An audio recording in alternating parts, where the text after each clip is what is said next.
I literally was in the fetal position, kid you not, in full, like, I give up on this. Like, I don't think this career choice was for me. I don't think social work was for me. Like, if this is how the weeks, months, how the years are going to transpire, I don't know if I'm strong enough to do this.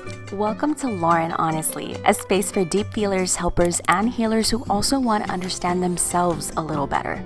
So we're putting the spotlight on small mindset shifts and quiet breakthroughs that help us see life, work, and ourselves a little more clearly. Now, let the show begin. Being done with school, graduating, is bittersweet. It's a relief because you're done. And as a first generation graduate, you're holding your breath the whole time. At least I was. I had to prove it not only to myself that I could make it, but to my family. And also I felt like I had to recoup all of the time and really make it lucrative and worth it. And that's the pressure that I put on myself right after graduating, is that big, what's next? How do I land my dream job? How do I make sure that all this time that I put into getting my MSW, my master's in social work, how does that not go to waste? Because I need to use this thing. So I want to take you back to those very first days and kind of just unpack that, right? Closing my eyes for a second, going all the way back to 2009, graduation day. That degree, as I mentioned, was just,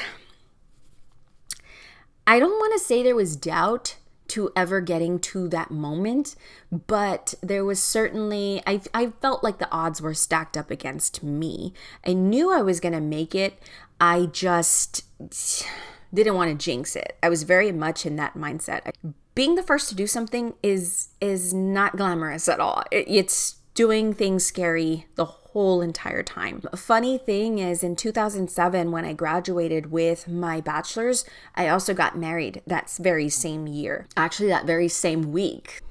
I'm not sure if I knew I really wanted to get married. We were kind of under a little bit of pressure. My fiance at the time was going to deploy, and so we didn't know when we were going to be able to actually be together, get a ceremony done, and that kind of thing. So when he returned back, he came just in time for me to watch me cross the stage for my master's. I graduated, and I want to say the next week, I packed up all my stuff and I moved to Fort Campbell, Kentucky.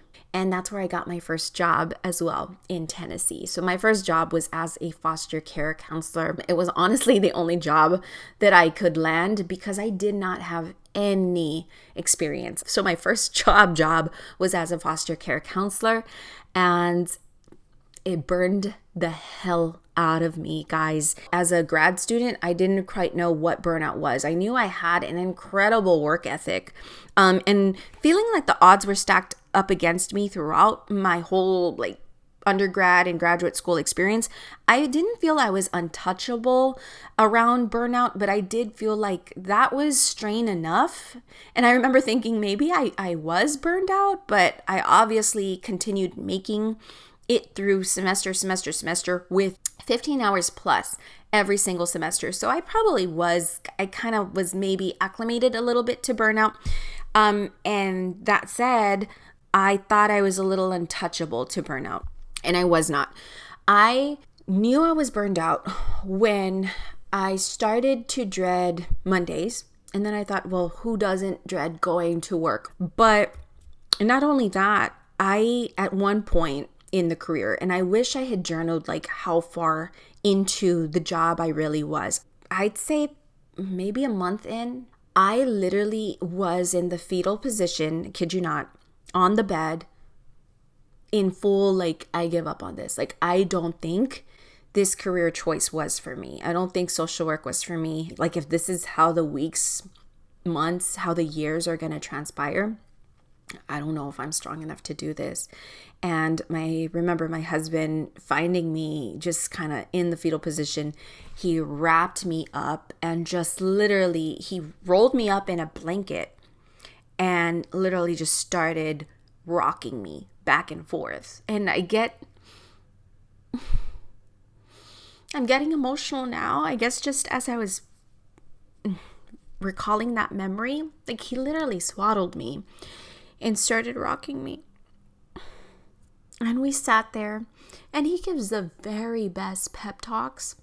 I remember feeling like I just needed that kind of grounding. That was grounding at the time. And he's my biggest cheerleader. He had no idea what I was going through day in, day out.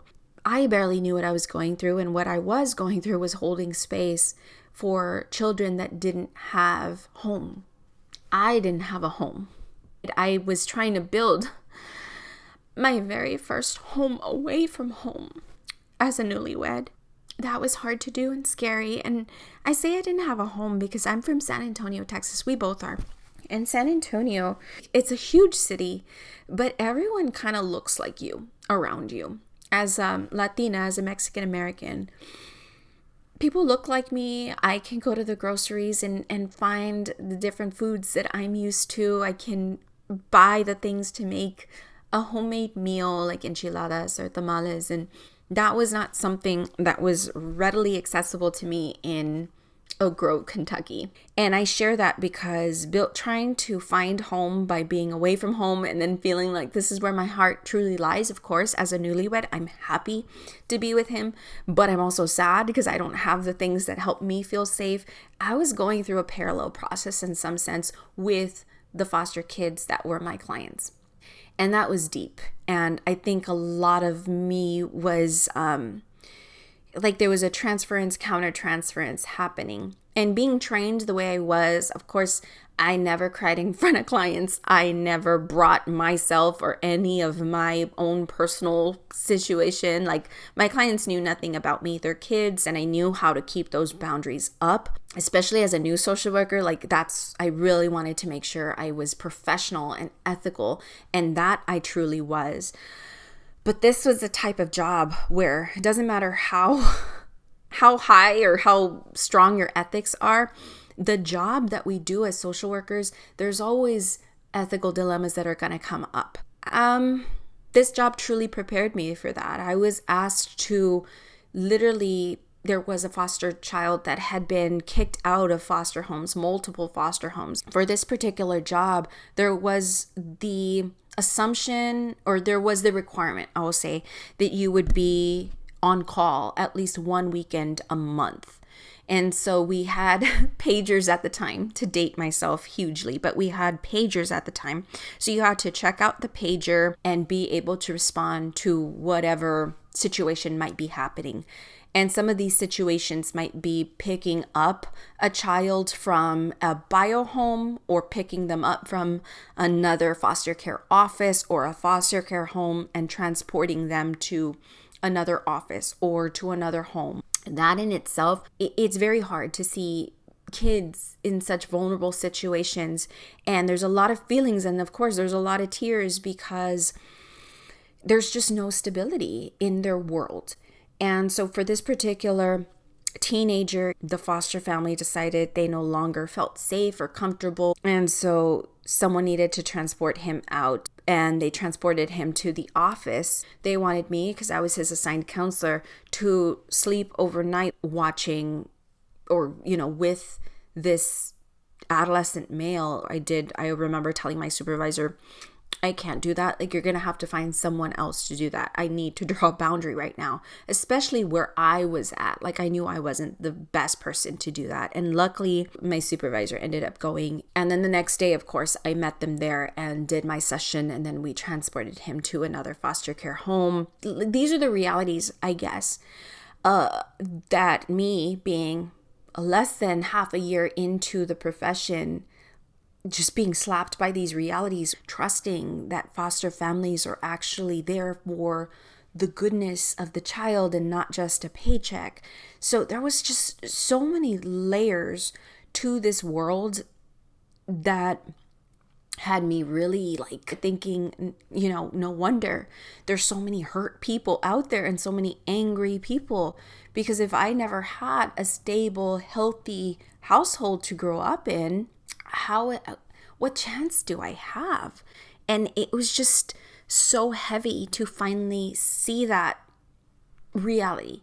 Of course, I'd read about it in books and I've kind of been preparing for it, but being actually face to face with it, very intense. It was a level that I don't think I was quite ready for. I'm glad I went through it, and honestly, I don't take anything back. And spoiler alert, like, I'm still a social worker. I almost got afraid of working with kids. My dream job had always been being a school social worker. And so I wanted that experience with kids, and boy, did I get it. And so for a little moment after that experience in foster care counseling, I did wonder whether it was the right fit for me. I was like, working with kids might just not be it, because I really worried a lot for these kids. I worried for their well-being. I worried for their emotional safety. I worried constantly. And so it burned me out. Driving back from Tennessee, putting my 2 weeks notice in, my husband getting out, and us driving back home to Texas was the lightest feeling ever. Like, my body literally I felt like I was defrosting. Like, the weather warmed up and my heart warmed up, and I was just like, I felt like I could breathe again. And I would tell you now, I don't think I had the best of self-care. That was almost impossible to do with the responsibilities of maintaining a home, going to work. It was hard. We'd go to the mall, we'd go to movies, but I didn't do much exercise, and I didn't do like getting out into nature is what I would have told myself to do a little more. Ideally, it would have been really nice to land a school social work job, which I had applied for in Kentucky or Tennessee. But I think if I would have gotten that dream job, I wouldn't have seen the day-to-day hardships that children go through. Those are the things that I just didn't realize even happened. I knew there's foster kids. I knew that there were unstable home dynamics. I knew all of that, but I didn't know those inner workings and how they actually felt. Like, being really entrenched in that and kind of going through it gave me a different level of empathy that I don't feel if I had started out as a school social worker. Sure, I would have done home visits and I would have learned about those situations, but to actually see them happening, to be part of that on-call, having that pager, seeing how many times it actually did happen. And I do want to share that as I'm sharing the things that were scary, I also learned the resilience that an adolescent builds in those situations as well. How children they are super resilient in the sense of there's like this protectiveness that they have that keeps them positive every day. That's something that I think a lot of adults don't give these children credit for, because many of our worlds would be completely shattered if we were going through half of what they were having to experience and go through. But somehow they're able to wake up the next day almost like with a fresh, clean slate. And there are the different emotions and different things that they're processing, of course. So there is a lot of anger. I learned, though, in doing this, that I can sit really well in silence and with anger, that I can provide space for those really big feelings. That's one of my gifts. But I don't think I would have learned that had I not had this experience. But I've never forgotten that world. I hail foster care counselors so high, because that is truly a calling. I thought, I'm good with kids, I can make this work, and I don't even think I would have made it a full year. So in my second job as a school social worker, I was the second social worker hired on. So I was really, now looking back, I was working with a rock star among school social workers, because she had advocated for a second school social work position, because she had been doing her role as a special education school social worker for years and years and years. And she had sold herself enough and marketed the school social work role enough to get the district to buy in to create another spot under some grant monies as a stipend school social work spot. And we both had high hopes that I would be able to stay there permanently. But she was in my interview panel. She chose me, and I felt like a paid internship. I learned so much from her, and we had our office space was like literally back to back in the office, big office space. And so I was just plucked into like the perfect situation there, getting to learn the ins and outs of special education, school social work, which is something I had not done in my internships. So I learned so much there and was interacting with students and families, and it was the best experience that had to end because the stipend ended and I guess they didn't have money to keep me. And it was sad and scary again, but I'm happy it happened because I knew I was going to get comfortable there. If they had kept me there in the district and maybe even moved me around right to another school, I would have stayed there and I would not have needed a clinical license, which is that license to practice therapy. I always wanted that, but I wouldn't have needed it. And with my personality, if I don't need it to do what I'm doing, to do what I love, there's no need to go for it. So many people have asked me if I want to go for the doctorate degree. It's always a no. It's always a quick no, because getting a doctorate would not help me do anything but just put some extra letters behind my name. And at that time in 2010, I said, well, I might as well try to get this clinical license in this meantime. And I applied for the juvenile corrections facilities in Bexar County, because they did have a certain position working with juveniles in a lockdown facility where I could do 2 years, work on my license, because they were going to give me clients that I was expected to see clinically under supervision so that I can gain that license. But in order to keep and maintain that employment, I needed to earn the clinical license within 2 years of that hire date. Scary, but I'm like, let's do it. I want to get it anyway. This is a job that's literally like it's giving me the motivation to do it, right? So I stay employed. So let's do it. So I applied there. That interview story is funny because one of the questions was like, what are your strengths and weaknesses? That's always a question, right? And so I rattled off my strengths, building rapport, my experience with kids. My weakness, and this is a little tip, when you're sharing a weakness, you always want to share a weakness that possibly that job or that area can help you grow in. So I was like, okay, one of my weaknesses is I don't know very much about substance abuse and addictions counseling, and that would be something I would be interested in learning. Sounds like a great answer. This particular job that I was interviewing for was for the unit that was specific to substance abuse and addictions. I'm like, well, I'm not getting this job. But I did.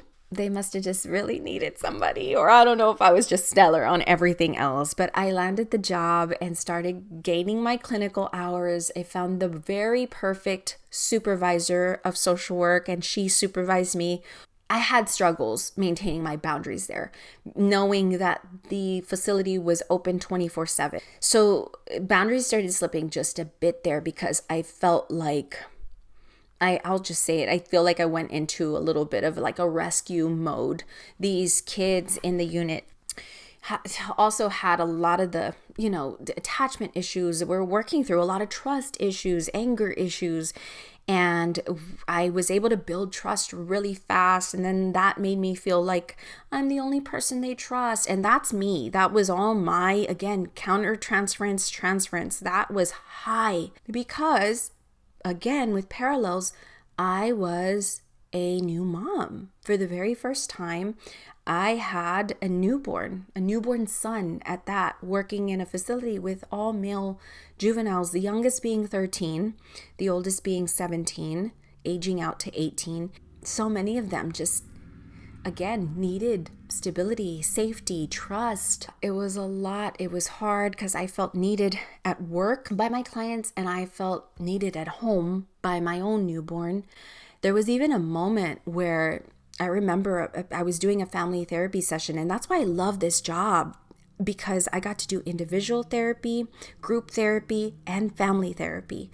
It was great. And so this is really where I cut my teeth in learning clinical skills. They were also court mandated clients, the families included. And so there was a lot of resistance there and a lot of anger. And so that being the space that taught me my clinical stuff, it's like I can face anything because I've kind of shaped my own therapeutic style around these very resistant, both resilient and resistant clients, and they taught me so much. But there was a very hard time that I was doing a family session, and the mom there, she missed half the session. She showed up very late, but there was that transference in there where she called me out and was like, what kind of mom do you think you are? You're here. That's a shitty mom. Like, it was horrible. I maintained myself in the session, but right afterwards, I drove home crying because I felt called out. Like I mentioned, it was that countertransference. It was a hard day for me, but something I think I did need to hear in some sense. And she didn't know my ins and outs. I think that was the one and only time I met with her.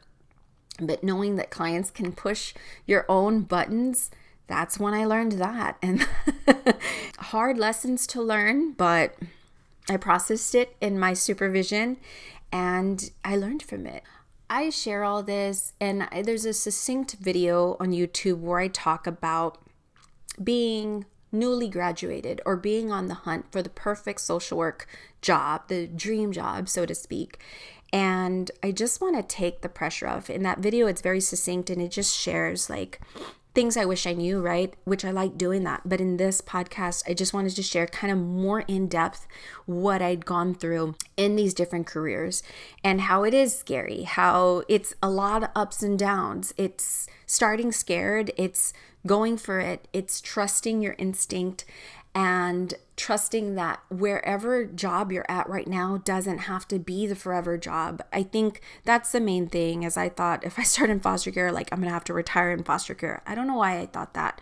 Knowing the dream job was school social work helped me to pivot to school social work when I got back to my hometown. And now I don't do that anymore. Now I work in behavioral health in the military. And so it's like, it's a random plot twist, I know, but I love what I'm doing. It's very clinical in nature. You need a clinical license to do it.